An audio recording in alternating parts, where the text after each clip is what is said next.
Hello, listeners. I'm your host, Amara, and this is Black Girl Gone, a true crime podcast.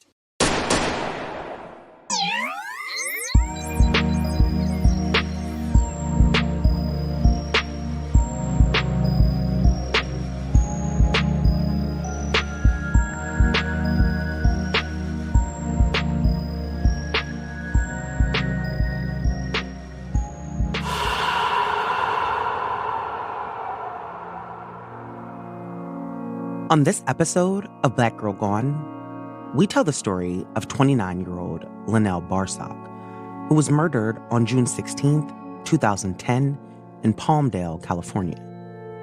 That day, her friend came over to do her hair, but she said she left when LaNell and her boyfriend started arguing. When she came back, she found LaNell shot to death in the garage of the home that she shared with her boyfriend. Suspicion immediately fell on him when police began to dig deeper into LaNell's life. But after he was arrested, investigators learned the truth about who really murdered LaNell. And the truth was more shocking than they ever imagined. This is LaNell's story. Whenever I tell a story that has been solved, I always look for the lesson that can be learned from what happened to the women in the story. I feel like if I'm going to retell a story about the worst thing that happened to someone and their family, then there needs to be a reason. So when I heard about LaNell's story, her murder, the lesson that I took from it was that you have to be careful about who you allow in your life. It shows how quickly a friendship or relationship can go from love to infatuation to jealousy, to murder. LaNell was young and successful, enjoying her life in Palmdale, California, where she was a nurse. At 29, she had built a life for herself that most people would be proud of. But in the summer of 2010, she was brutally gunned down in the garage of her own home. She died in a senseless act of violence, but the truth about her murder makes this story a truly shocking one. LaNell was born on July 27th, 1980, and grew up in South Los Angeles. She was the middle child with two older siblings and two younger ones. Her mom, Bobby, told Crime Stoppers that as a child, she was quiet, but she was also busy. Her older brother, Jerome, said that she was the glue that held their family together, the peacemaker, the mediator. In school, she was an honor roll student in both elementary school and high school. Her mom said that she always really liked school. After graduating from Crenshaw High School in 1998, she went to Cal State Long Beach for about a year and a half. And while in school there, she began working at two hospitals and then decided to enroll in a nursing program where she studied to become a licensed vocational nurse. People who knew her best said that she was the kind of person who always wanted to help people, and so a career as a nurse was fitting. After working for a while as a vocational nurse, LaNell decided that she wanted to go back to school so that she could become a registered nurse. According to her family and friends, LaNell had always been really ambitious, and so it was no surprise that she was able to achieve the goals that she set for herself. But it wasn't all work for LaNell. She had a healthy social life, too. Her friends say that she was kind-hearted and someone that you just enjoyed being around. In 2006, LaNell met Lewis. According to Dateline, which featured her story earlier this year, Lewis had immigrated to the United States from Haiti in 2005 and was taking ESL classes at the same school where LaNell was taking her nursing classes. One day, while she was driving home, she saw Lewis at the bus stop and offered him a ride. Not long after that, the two began dating, and it didn't take long for their relationship to become really serious. Friends of theirs said that they could see in the beginning that they really did love each other. Eventually, LaNell and Lewis moved in together. She began working at a clinic in LA, and Lewis worked for the city of Hawthorne, California, as a maintenance worker. In 2009, the couple decided to purchase a home together. They settled on a beautiful 3-bedroom home in Palmdale, California. At that point, everything was coming together for LaNell. She had a successful career doing what she loved, and she had just purchased a home. But sometimes, as some things fall into place, other things fall apart. By the time LaNell and Lewis had moved into their new home, they had been together for a few years. But according to a friend of LaNell's who spoke with Dateline, he said that not long after they purchased their home, the couple's relationship began to hit a rough patch. LaNell had begun to confide in her close friends that she was having issues with Lewis. There had been talks about getting married, but it seemed like now LaNell no longer wanted to get married and was questioning whether she even wanted to stay with Lewis. But despite their issues, the couple continued to live together. LaNell, however, began to explore other options, and even though she still lived with Lewis, she had begun dating another man. It was a relationship that she attempted to, of course, keep from Lewis, and the other man had given her a cell phone that she could use to communicate with him. It's not exactly clear what LaNell's ultimate plan was, but I'm sure the fact that she and Lewis had purchased that home together made it more complicated for her. She could just break up with him, but that wasn't going to be easy. And Lewis wasn't just some passive guy. He had an aggressive side. LaNell's mom said that one time she called her hysterical because she said Lewis tried to run her off the road. According to her mom, she had told him that she was leaving him, and when she got in her car and left, he allegedly chased her down and tried to run her car off the road. There had also been at least one incident between the two where the cops had been called. Family and friends of LaNell said that Lewis did have a jealous side. And so, if that was the case, then that would add to the complications of trying to break up with him while they lived together. Relationships, however, can be complicated. And although there were issues in theirs, it's hard to know exactly what is going on in someone's relationship, especially when they live together. By the summer of 2010, it had been a year and a half since LaNell and Lewis had purchased their home. And LaNell had plans of turning the home into an adult daycare facility so she could own her own business. But that, like everything else LaNell had planned, would never happen. On June 16th, 2010, LaNell had planned for her friend Lorraine Austin to come over to her house to do her hair. She had started the day before. She was doing a sew-in, but she hadn't finished, and so she was coming over the next day to finish. And she arrived at LaNell's around 10 a.m. and began doing her hair. But not long after, LaNell and Lewis started arguing. Apparently, Lewis had found the phone that her other boyfriend had given her and confronted her about it. Detectives told Dateline that Lewis had been told that the phone didn't have any minutes on it, but had found out that it was a lie and someone had put minutes on the phone. That's when he confronted LaNell and an argument began. Now, in an attempt to end the argument and let things cool off, LaNell and Lorraine decided that they were going to leave and go to the hair store to get a few things. LaNell hoped that by leaving, she could help, squash the argument. But Lewis followed them to the hair store. And once again, he confronted LaNell about her secret cell phone.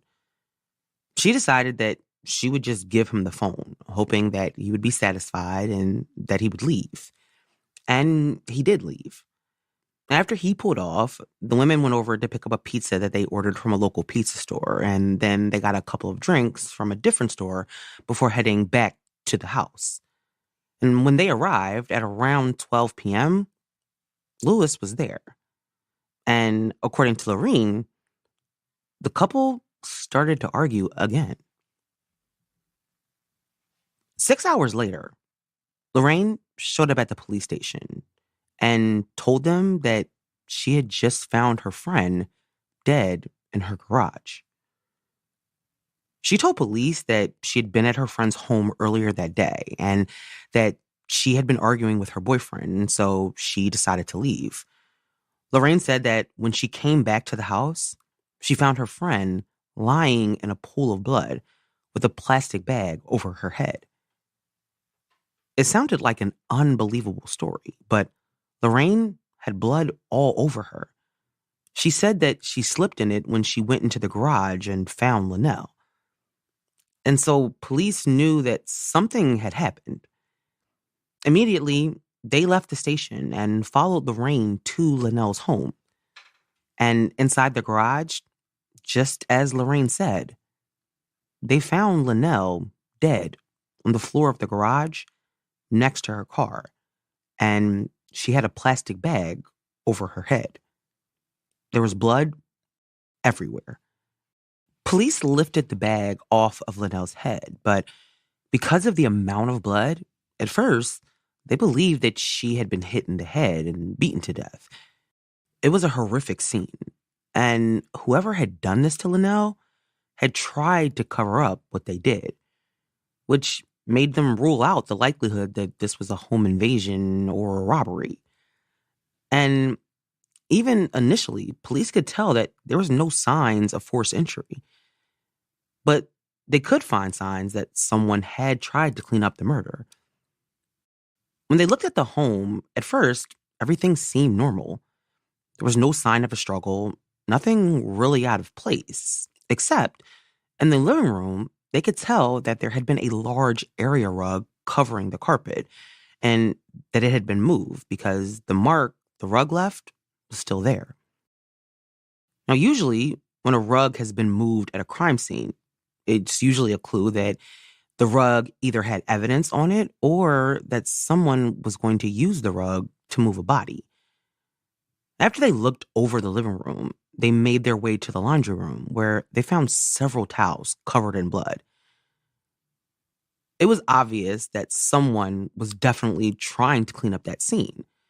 Now, while investigators continued to process the scene at LaNell's house, back at the station, they continued talking to Lorraine to find out what happened that day. According to detectives, when she came into the station initially, Lorraine was hysterical and emotional. To them, she was acting like most people would expect from a woman who just found her friend dead. Lorraine told detectives that they had been friends for 10 years, and so it was no wonder that she appeared to be so upset. She began to tell them about what happened that day. She told them about Lewis and LaNell arguing and that they had been all day. She said that he had found out that LaNell was cheating on him, and so that's what they had been arguing about and had been for days. Lorraine said that after they got back from the hair store, that LaNell and Lewis continued to argue and that it made her uncomfortable, so she decided that she would just leave and go for a walk. She said that when she came back a few hours later, that's when she found LaNell dead. She then told police that when she was in the garage, she heard a noise coming from upstairs, and when she looked at the top of the stairs, she saw Lewis. She said she was so scared that she ran out of the house, and she couldn't find her cell phone to call 911, so she just drove straight to the police station. The story that Lorraine told investigators was shocking, but not surprising because when a woman is murdered like LaNell was, her boyfriend or spouse is usually the first suspect. And what Lorraine had described painted the picture of a jealous boyfriend who was in a rage when she left her friend with him. And so police began to take a closer look at Lewis and his relationship with LaNell. And what they learned was unsettling. It wasn't long before Lewis was their prime suspect and all eyes were on him. But everything isn't always as it seems. And as investigators dug deeper and deeper, they began to see that this case was more disturbing than they ever could have imagined. This show is sponsored by BetterHelp. I know I can't be the only one that wished that life came with a manual sometimes, but unfortunately, it doesn't. So when it's not working for you, it's normal to feel stuck. Navigating any of life's challenges can make you feel unsure, whether it's a career change, a new relationship, or becoming a parent. Therapists are trained to help you figure out the cause of challenging emotions and learn productive coping skills, which makes therapy the closest thing to a guided tour of the complex engine called you. BetterHelp has connected over 3 million people with licensed therapists. It's convenient and accessible anywhere, 100% online. Therapy has so many benefits, and BetterHelp makes it so easy to access a therapist. As the world's largest therapy service, BetterHelp has matched 3 million people with professionally licensed and vetted therapists available 100% online. Plus, it's affordable. Just fill out a brief questionnaire to match with a therapist. If things aren't clicking, you can easily switch to a new therapist anytime. It couldn't be simpler. No waiting rooms, no traffic, no endless searching for the right therapist. Learn more and save 10% off your first month at betterhelp.com/girlgone. That's better, HELP.com/girlgone. Gifting is hard. Bombas makes it easy with socks, underwear, and t-shirts that feel good and do good. They feel good because they're thoughtfully designed with the softest materials. And they do good because for every item you purchase, Bombas donates another to someone in need. Bombas socks are so comfortable, and the fact that they donate a pair of socks or underwear to someone in need is really an incredible mission. Bombas socks, underwear, t-shirts, and slippers are cozy upgrades to everyday basics and the perfect gift for everyone on your list, including yourself. Bombas uses materials like premium Pima cotton and ultra-soft, never-itchy merino wool in their socks and t-shirts, and fuzzy Sherpa lining in their slippers. Bombas holiday collection puts a modern twist on traditional festive colors and designs. Think rich purples and greens, geometric snowflake designs, sweater-inspired textures, and retro ski patterns. With family sets, you can match with your family and friends in exceptional comfort and style. Hello, frameable holiday photo. And did you know that socks, underwear, and t-shirts are the 3 most requested clothing items in homeless shelters? That's why Bombas donates 1 item for every item that you buy. So far, Bombas has donated over 75 million items of clothing. That's a whole lot of comfort and a whole lot of good. Give the good this holiday season with Bombas. Go to bombas.com/girlgone and use code GIRLGONE for 20% off your first purchase. That's BOMBAS.com/girlgone. Code GIRLGONE for 20% off. Bombas.com/girlgone. Code GIRLGONE. On June 16, 2010, LaNell Barsock was found dead in the garage of her home. She and her boyfriend Louis had been fighting that day. Her friend Lorraine was there that day because she had come over to do LaNell's hair. She said that she left when the couple continued to fight, but when she came back a few hours later, she found LaNell dead with a plastic bag over her head. From the start, police were sure this was not a robbery or a home invasion, but instead was committed by someone close to LaNell. As they began to investigate, suspicion soon fell directly on Louis, and police began to zero in on him. After police began speaking with Lorraine, the story that she told about the argument that LaNell had with her boyfriend led police to believe that Louis was probably the one who committed this murder. It seemed like a pretty open and shut case, but they would need to speak to Louis first to get his side of the story. Ironically, Louis was at LaNell's mom's house. She told Crime Stoppers that the couple would often stay at her house when they were in LA and they didn't feel like driving back to Palmdale. And so that night, Bobby, LaNell's mom, said that she got a call from a detective asking her if Lewis was there. And he was. So she said she knocked on the door of the room where he was and told him that someone was on the phone for him. Bobby said that she listened in on the conversation and overheard Lewis ask if this was about LaNell. At the time, Bobby had no idea that she was just moments away from getting the worst news that a mother could ever receive. Not long after speaking to Lewis, police arrived at Bobby's home to take him into the station. And that's when Bobby found out that her daughter was dead. Lewis was taken into custody that night, and police investigators began to interrogate him. When they spoke to Lewis, he denied having anything to do with LaNell's murder. They asked him about what happened that day, and he admitted that he and LaNell had been arguing. He also admitted that he followed the two women to the hair store where the argument continued. However, he claimed that shortly after LaNell and Lorraine arrived back at the house, that he left to head to LA where he was meeting Lorraine's boyfriend, who was supposed to be fixing his car. He said he left around 12:30 p.m. And then once in LA, he and Lorraine's boyfriend went to a few auto parts stores to get the items that he needed for his car. But police did not believe Lewis. In an interview with Crime Watch Daily, one of the detectives said that Lewis was crying, but there were no tears. He kept saying, "You have to find the murderer," but police believed that they had him.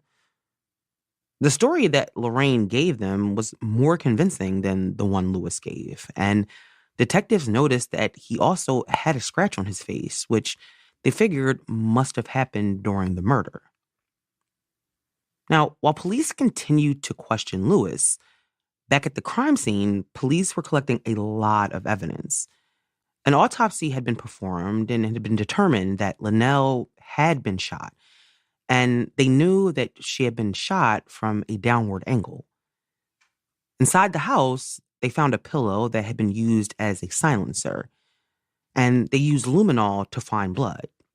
And the investigators said that there was blood all over the house.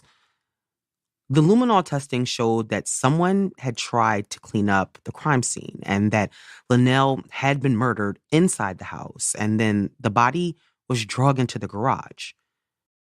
There was a trail of blood that led from the living room through the kitchen and laundry room to the garage where the body was found. Inside LaNell's car that was in the garage, they found more blood, including plastic sheets that were covered in blood. There was also a bunch of garbage in the trunk, too. The evidence was almost overwhelming for detectives. With everything that they were finding, it was going to be an easy case to prove. They even found a Dear John letter that further corroborated the story that Lorraine had told them about another man being in LaNell's life. On the fridge, they found a handwritten note, and it read, "Dear Lewis, I'm leaving you for Ike. He makes more money, so you can do what you like with the house. I'm moving out of the state with Ike, so that's why I gave you the phone. We're getting married, so just leave me alone. You can have everything in the house. I have been sleeping with him for 4 months. He's the one that pays my car note, so good luck in life." The letter was signed, "Goodbye, LaNell." And there was also a PS that said, "I'm taking one of the TVs," but that part had been scratched out. Now, even before the lab testing from the evidence collected came back, police were becoming more and more convinced that Lewis was the killer. Now, they were aware that LaNell had been seeing someone else. I mean, even the letter they found spoke about another man, and so they needed to clear him as a suspect before they could proceed. And so they spoke to him, and he was cleared as a suspect. It was yet another step towards charging Lewis with murder. Forensic teams continued to process the scene, and Lewis remained in police custody. Investigators impounded Lewis's car and began searching for more evidence, hoping to find blood or, even better, the actual murder weapon, which they knew was a 9mm. But as they searched Lewis's vehicle, the things that they were finding were not the things that they expected to find. Inside the truck, they found several receipts for different auto parts stores in LA. And the receipts were dated June 16th, the day of the murder. Now, that could have meant that he had gone to the store after he brutally murdered his girlfriend, but there was one problem. The timestamps on the receipts all matched the time that the murder was committed. The detectives were surprised and confused. Lorraine told them that when she left the house that Lewis was there, and when she came back a few hours later, he was still there. And the timeline that they had said that LaNell was murdered during the time that the receipts in Lewis's vehicle placed him miles away at a store. Now, what had started off as what police thought was going to be an open and shut case of domestic violence was starting to become cloudy. Detectives decided that they would go to the stores on the receipts to see if they could find witnesses or surveillance footage. When detectives went to LA and visited the stores, they were able to secure surveillance footage from 2 different stores. Both stores had images of Lewis inside and outside the store around the time that LaNell was murdered. It was further proof that the story that Lewis had told them during his initial interview was, in fact, what happened. But was it possible that he could have gone to the store and then made it back in enough time to kill LaNell? Well, according to the detectives, that didn't seem possible at all. The stores where Lewis had been were in South Los Angeles, and they say that there's no way to make it from South LA to Palmdale quickly, no matter what time of day it is. And so, despite their initial certainty that Lewis had committed this murder, this new evidence that they found was pointing in a completely different direction. Lewis was not the killer. So, who was? Who killed LaNell? Well, police began to take a closer look at her friend Lorraine. After all, Lorraine was their star witness. She was the one who had found LaNell, and she was the one there that day to witness the fight. In fact, she was the reason why police initially suspected Lewis in the first place. However, the evidence that they found in Lewis's car and then on their surveillance camera footage put Lorraine's story into doubt. And so detectives began to take a closer look at Lorraine, and what they learned turned this case upside down. Now, even before police found the evidence that proved Lewis was not the killer, there had been some odd things that happened concerning Lorraine. The first odd thing that happened was when Lorraine first came into the police station to report LaNell's murder. She had allowed police to search her car and her purse. And inside her purse, they found 2 bullets. But when they questioned her, they said that she had a reasonable explanation for having the bullets.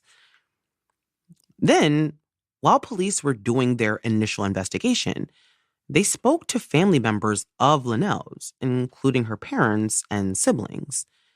But during their interviews with them, detectives told them about LaNell's friend Lorraine finding her and the story that she had told about that day. But there was a problem. Nobody in LaNell's family knew who Lorraine was. Now, Lorraine said that she had been friends with LaNell for 10 years, but nobody in her family had ever met Lorraine. The day of the murder, Bonnie, LaNell's mom, recalled to Crime Stoppers that after detectives told her her daughter had been murdered, she went to the station to answer some questions, and her son Jerome went with her. She said that she was standing in the hallway with her son and the detective when a woman that she had never seen before came up to her, covered in blood, and hugged her. It was Lorraine.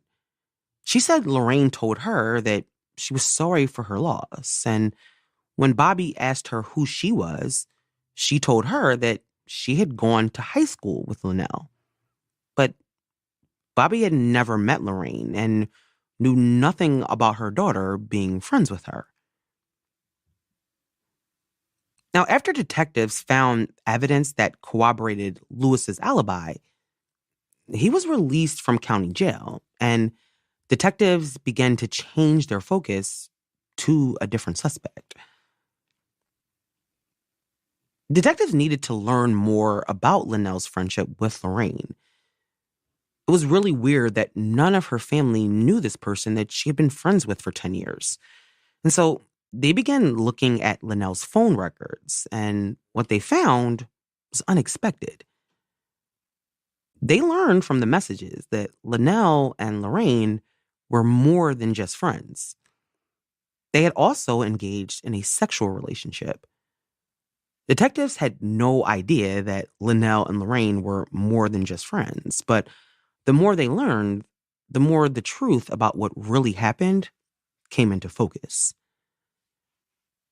After finding the messages, detectives learned that Lorraine had not only lied about the true nature of her relationship with LaNell, she had lied about how they met and how long they knew each other. They didn't meet in high school, and they hadn't known each other for 10 years. Lorraine had only known LaNell for a few months, and they had met on Craigslist. Lorraine had placed an ad in the Women Seeking Women section of the site, and LaNell responded. After that, the two developed a relationship. It lasted for a few weeks, but LaNell decided that she just wanted to be friends with Lorraine.